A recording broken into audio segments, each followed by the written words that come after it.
Hey students, we have been working on comparing and contrasting the last few days. And if you can remember, compare is how things are similar, contrast how things are different. And a lot of times we get compare mixed up with grouping it together with contrast.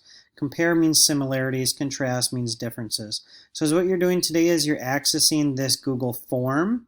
You are going to go down, you're going to read there are 5 passages total of 10 questions. But if you notice, Lindsay and Olivia are identical twins.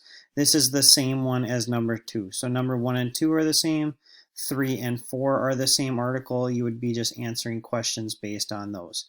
Now, be very careful today to read the directions because it's not a select one.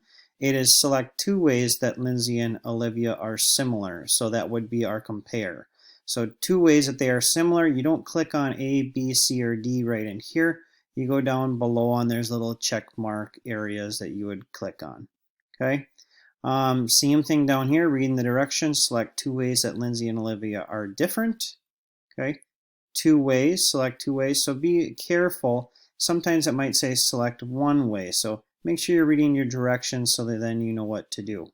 To get to this, you go from the Schoology homepage. You are going to click on Language Arts e-learning day.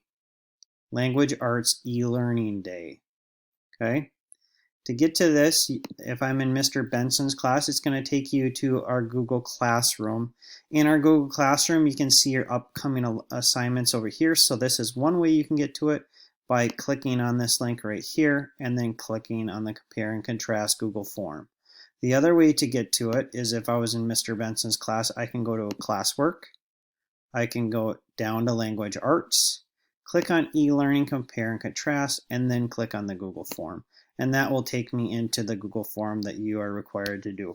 Now, very important, make sure you put your name on the top. So, Mr. LeBlanc. And then going through and answering the question. So make sure you read the article first. Then you would be selecting whatever 2 ways that you think they are similar. Once you are done, you can click Next. When you're all finished, I think there is a button that says Submit. When you're done with this, check back in with your teacher so that they know that you are finished.